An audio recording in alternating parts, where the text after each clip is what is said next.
안녕하세요. 장지훈 목사입니다. 오늘은 2026년 7월 1일 수요일 아침입니다. 2026년의 하반기가 시작되는 날인데요. 오늘부터 보름간 시편 1편부터 15편까지 매일 한 편씩을 묵상하게 됩니다. 우리 마음에 하루하루 시편 말씀을 새기며 새 마음이 되고 새로운 힘을 얻는 시간 되기를 주님의 이름으로 축복합니다. 오늘은 시편 1편인데요. 잠시 시편의 특징들을 살피고 말씀을 나누었으면 좋겠습니다. 먼저 나누고 싶은 시편의 한 가지 특징은 아래에서부터 위를 향한다는 것입니다. 일반적으로 말씀은 하나님께서 백성들에게 계시해 주시지요. 위로부터 아래로 계시해 주시고 가르치시고 보여주십니다.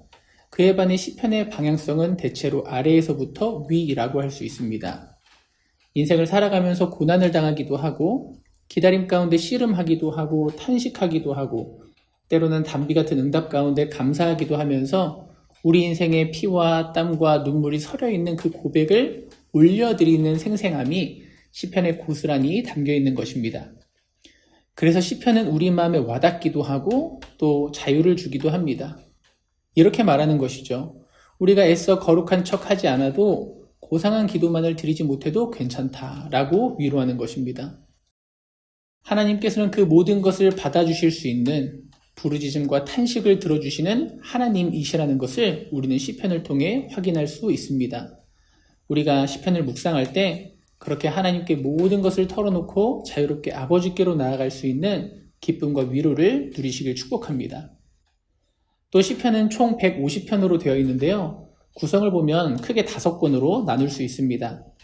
1권은 1편부터 41편, 2권은 42편부터 72편, 3권은 73편부터 89편, 4권은 90편부터 106편, 5권은 107편부터 150편입니다. 그런데 이 시편이 구성된 것은 시간 순서는 아닙니다. 시편 1편이 제일 먼저 기록됐거나 시편 150편이 마지막으로 기록된 것은 아니라는 뜻입니다. 각각의 상황 속에서 기록된 개별 시들이고 그럼에도 이 시편들이 수집되고 지금의 순서대로 배치된 것은 하나님의 뜻이 있었다라고 대다수의 시편 연구자들은 동의하고 있습니다. 자, 그래서 방금 말씀드린 대로 시편 1권은 1편부터 41편까지인데요.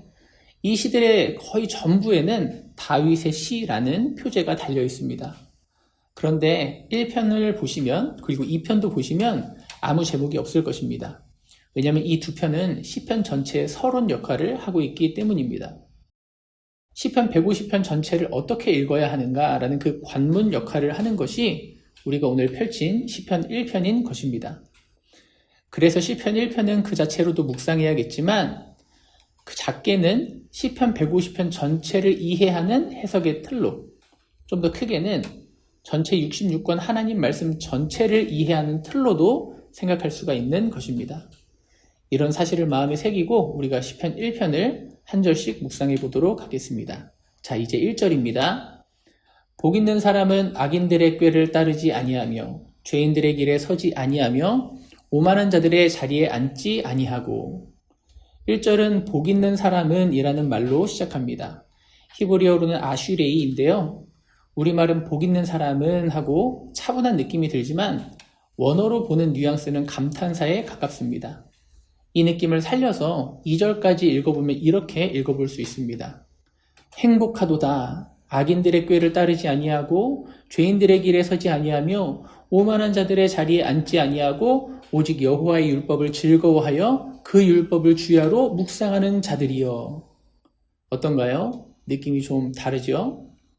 이렇게 시편은 시작하면서 우리 모든 인생들이 원하는 소원이자 목표인 행복에 대해서 이야기합니다. 그런데 단지 행복의 조건을 말하는 것이 아닙니다. 오히려 하나님의 말씀 안에서 살아가는 이미 행복한 사람들의 상태를 바라보면서 감탄하고 또 선언하고 있는 것입니다. 이것을 통해 우리는 무엇을 알게 될까요? 하나님은 우리의 행복에 무척이나 관심이 많으시다는 것입니다.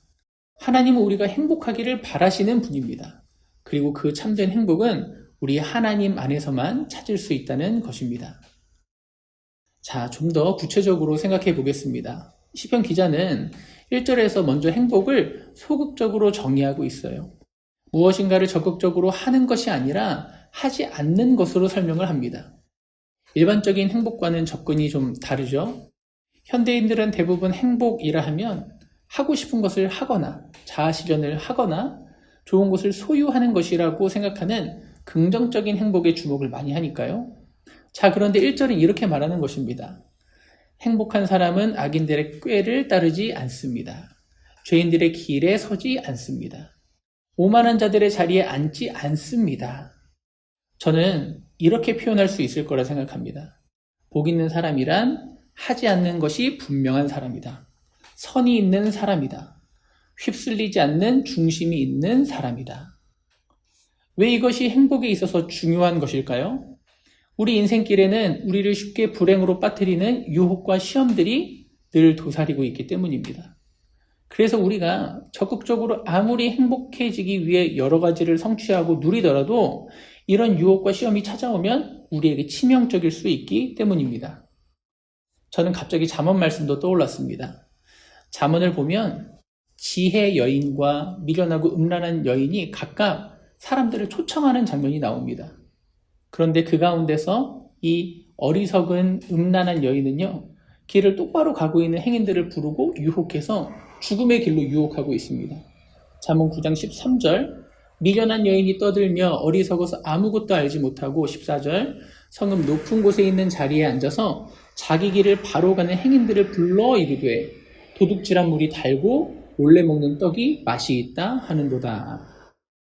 사랑하는 성도 여러분, 참된 행복으로 나아가기 위해서는 먼저 우리를 불행으로 빠뜨리는 것들로부터 우리를 지켜낼 수 있는 중심이 필요한 것입니다. 자, 그러면 그 중심은 어떻게 지켜낼 수 있고 그런 힘은 어디에서 나오는 것일까요? 2절입니다. 오직 여호와의 율법을 즐거워하여 그의 율법을 주야로 묵상하는 도다. 자, 이제 시편 기자는 적극적인 차원에서의 행복의 비결을 말해줍니다. 자, 여기서 한 가지 생각해 볼 게 있는데요. 1절과 2절은 원래 하나의 문장이어서 문학적인 특성상 앞부분과 뒷부분이 대꾸를 이루도록 되어 있습니다. 그렇다면 1절의 내용만을 보았을 때 2절에 자연스럽게 나올 내용은 무엇일까요? 악인과 죄인과 오만한 자들과 대조되는 내용이어야겠죠. 그렇다면 2절은 자연스럽게 오직 의인의 꾀를 따르며 선한 자의 길에 서며 겸손한 자의 자리에 앉는도다 라고 해야 할 것입니다. 그런데 그렇게 하지 않고 오히려 여호와의 율법을 즐거워하는 것이라 말합니다. 왜 그랬을까요? 저는 몇 가지 이유가 떠올랐는데요. 이 말은 첫째, 시험과 유혹을 이길 능력이 말씀에 있다는 뜻입니다. 세상에서 경험하는 악인들의 꾀나 그들의 길이나 그들의 모임 가운데 휩쓸리지 않을 능력은 단지 좋은 사람들과 어울린다고 되는 것이 아닙니다. 오히려 그 모든 유혹과 시험으로부터 승리할 그 능력은 말씀에 있다는 것입니다. 디모데후서 3장을 보면 사도 바울은 말세의 징조를 길게 서술합니다. 사람들이 자기를 사랑하고 돈을 사랑하고 자랑하고 그러면서 엄청난 일이 일어날 것을 예고합니다. 그런데 바울은요, 놀랍게도 그 모든 문제들에 대해서 개별적으로 답을 나열하지 않습니다. 오직 한 가지, 하나님의 말씀만을 강조합니다. 디모데후서 3장 16절 17절, 모든 성경은 하나님의 감동으로 된 것으로 교훈과 책망과 바르게 함과 의로 교육하기에 유익하니 이는 하나님의 사람으로 온전하게 하며 모든 선한 일을 행할 능력을 갖추게 하려 함이라. 아멘. 그렇습니다. 우리가 어떤 유혹과 시험을 만나더라도 심지어 말세가 다가올지라도 우리의 중심을 지켜낼 수 있는 능력은 말씀에 있다는 것입니다. 또 다음으로 이 말씀은요, 행복의 기준이 말씀에 있다라는 뜻이기도 합니다. 1절을 보면 악인들과 죄인들과 오만한 자들이 다 복수입니다. 그들은 혼자가 아니에요. 상상해 보시면 그들은 모여서 꾀를 내고요, 함께 길을 만들고 어깨동무도 하고 둘러앉아서 자기들만의 세상을 만들고 있습니다. 그들이 여론을 만들고 기준을 만들고 그 기준에 따라서 살아가는 것만이 행복을 취할 수 있다라고 생각하게 만들고 있어요. 그러나 아무리 많은 사람들이 모여서 만든 기준이라 할지라도 그것은 참된 행복의 기준이 될 수가 없는 것입니다. 그 기준은 하나님께서 인정하는 기준이 아닙니다. 사람에게도 행복을 주는 기준이 아닙니다. 오직 여호와의 율법, 하나님의 말씀만이 우리의 참된 행복의 기준이 된다는 것입니다. 셋째로 이 말씀은요, 참된 행복이 하나님 안에서 누리는 즐거움에 있다는 것입니다. 2절을 보면 복 있는 사람은 여호와의 율법을 즐거워합니다. 우리가 하나님 안에서 행복을 찾는 방법이요, 즐거움이라는 것입니다. 율법 규칙을 지키는 것이나 종교 생활에 충실한 것이 아닙니다. 말씀을 즐거워하고 말씀이신 하나님을 즐거워하고 그것으로 인하여서 우리가 그 말씀을 밤낮으로 붙들면서 묵상하는 것, 그것이 우리를 행복하게 하고 우리가 참된 행복을 누리게 하는 성도의 참된 복이라는 것을 말해주고 있는 것입니다. 자, 이제 3절입니다. 그는 시냇가에 심은 나무가 철을 따라 열매를 맺으며 그 잎사귀가 마르지 아니함 같으니 그가 하는 모든 일이 다 형통하리로다. 3절은 그렇게 하나님 안에서 행복한 사람의 모습을 하나의 이미지로 보여줍니다. 밤낮으로 여호와의 율법을 즐거워하는 그 사람을 이미지로 심상으로 보여주고 있는 거예요. 시냇가에 심은 나무입니다. 자, 그가 누리는 행복은 무엇이지요? 철을 따라 열매를 맺고 잎사귀가 마르지 않는 것입니다. 잠시 한번 시냇가에 심은 나무를 상상해 보세요. 이 나무는 어떻게 심겨 있을까? 이 나무는 어떻게 사계절을 보낼까? 무엇보다 시니까 한번 상상해 보시면 좋겠습니다. 2절과 연결해서 생각해 보면 시냇가에 심겨 있는 나무는요, 율법을 주야로 묵상하는 것과 같은 것입니다. 그러니까 밤낮으로 말씀 안에 잠겨 있는 것은요, 밤낮으로 나무가 시냇가에 심겨 있는 것과 같은 일인 것입니다. 중요한 것은요, 이 시냇가에 밤낮으로 심겨 있다는 것입니다. 최근에 딸과 함께 집에 있다가 창밖에 잠시 소나기가 온 거를 본 적이 있습니다. 그때 저희 딸이 이렇게 말했어요. 아빠, 비가 많이 와서 나무들이 물을 많이 먹겠어요. 그랬어요. 그런데 금방 소나기가 그쳤고 그 마음이 기특하기는 했는데 제가 설명을 해줬습니다. 예은아, 아빠도 나무가 물을 많이 먹었으면 좋겠어. 그런데 지금처럼 소나기가 잠깐 오면은 아무리 순간에 비가 많이 와도 나무들이 물을 별로 못 먹어. 왜냐면 나무는 뿌리를 통해서 천천히 물을 마시거든. 그래서 나무들이 물을 잘 마시려면 조금씩 내리더라도 비가 오랫동안 꾸준히 내리는 게 좋은 거야 라고 설명을 해줬습니다. 사랑하는 성도 여러분, 우리가 하나님 말씀에 심겨 있어야 하는 이유가 여기에 있는 것 같습니다. 우리가 말씀에 오래도록 심겨 있지 않으면 말씀은 우리 가운데 스쳐 지나갈 뿐 우리에게 생명력을 공급해주지 못하기 때문입니다. 그래서 이 말씀은요, 우리에게 질문하는 것 같습니다. 요즘 밤낮으로 무엇에 심겨 있습니까? 혹시 하나님 말씀에 심겨 있지 못할 정도로 분주하지는 않습니까? 하나님께만 심겨 있기에는 너무 바쁘고 너무나 많은 세상의 관심사로 인해서 여기저기 기웃거리게 되는 것은 아닙니까? 중요한 것은요, 이렇게 분주하고 심겨져 있지 못한 나무는 고난을 견디지 못한다는 것입니다. 이스라엘은 우기와 건기가 있습니다. 우기 때, 물이 있을 때 평소에는 나무들이 별 차이가 없습니다. 하지만 5월부터 10월까지 비가 한 방울도 내리지 않는 건기가 되면 그 끝에 나무들은요, 하나둘씩 잎이 마르고 그 중에 뿌리가 얕은 나무들은 바람에 흔들려서 뿌리째 뽑히기도 하는 것입니다. 심겨 있어야지 건기를 견뎌냅니다. 심겨 있어야만 바람에 흩날리지 않고 마르지 않을 수가 있는 것입니다. 물론 심겨 있다고 해서 사시사철 항상 열매가 가득한 것은 아닙니다. 하지만 계절에 맞추어서 인생의 시기에 따라서 하나님이 허락하신 섭리를 따라 자연스럽게 열매를 맺습니다. 마르지 않습니다. 그것이 우리 인생들에게 허락하시는 하나님의 형통이자 행복인 것입니다. 하지만 이 복을 누리지 않는 인생은 어떻게 되는 것일까요? 4절입니다.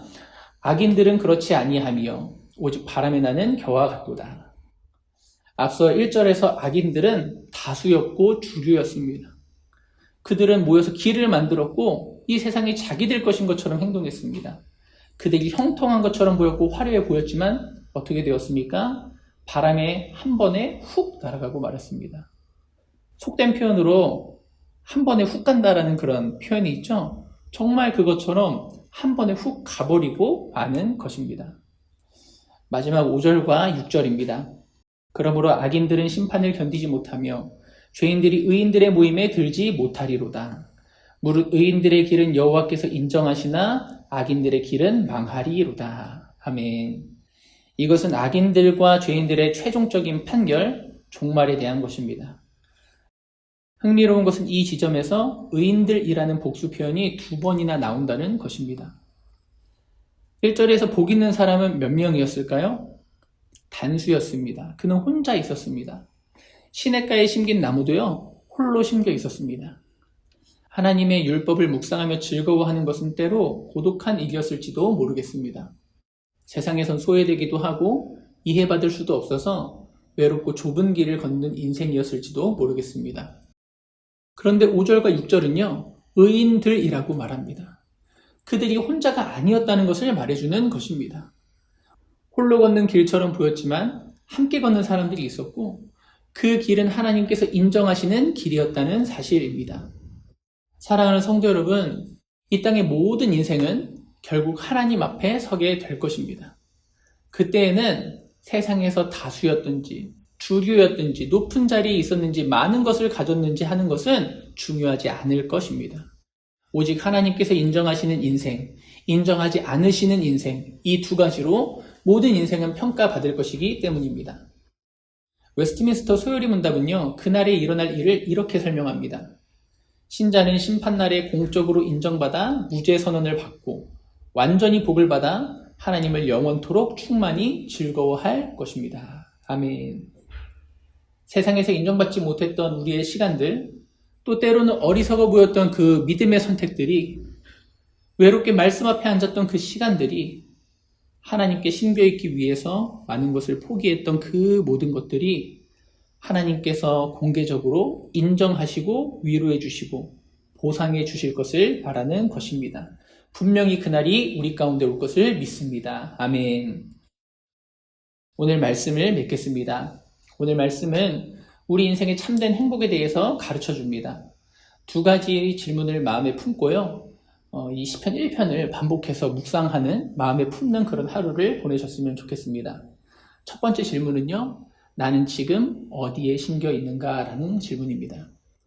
하나님은 우리가 휩쓸리지 않는 중심을 갖기 원하십니다.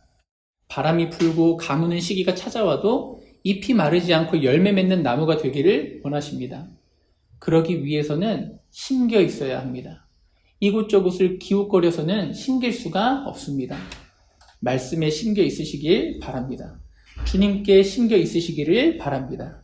그리함으로 주님 주시는 형통 누리시기를 주님의 이름으로 축복합니다. 2번째 질문은요, 나는 무엇을 소망하고 있는가입니다. 우리가 살아가는 인생의 모양은 수만 가지가 있습니다. 하지만 마지막에 남는 것은 딱 한 가지밖에 없습니다. 하나님께서 인정하시냐, 인정하지 않으시냐입니다. 이 사실을 마음에 품고 우리가 하나님께 인정받는, 하나님이 인정하시는 인생 살기를 소원하는 기도를 드렸으면 좋겠습니다. 주님, 저도 때로는 유혹과 시험 가운데 흔들리지만 다수가 걷는 길이 보이고 다수가 말하는 것이 들리지만 그것에 휩쓸리지 않고 오직 하나님께서 기뻐하시는 그 길을 걸으며 살게 하여 주시옵소서. 그렇게 기도하며 소원하는 우리 되기를 주님의 이름으로 축복합니다. 오늘 묵상은 여기까지입니다. 저는 주일에 뵙도록 하겠습니다. 주님 안에서 복되고 평안한 하루 보내세요. 샬롬.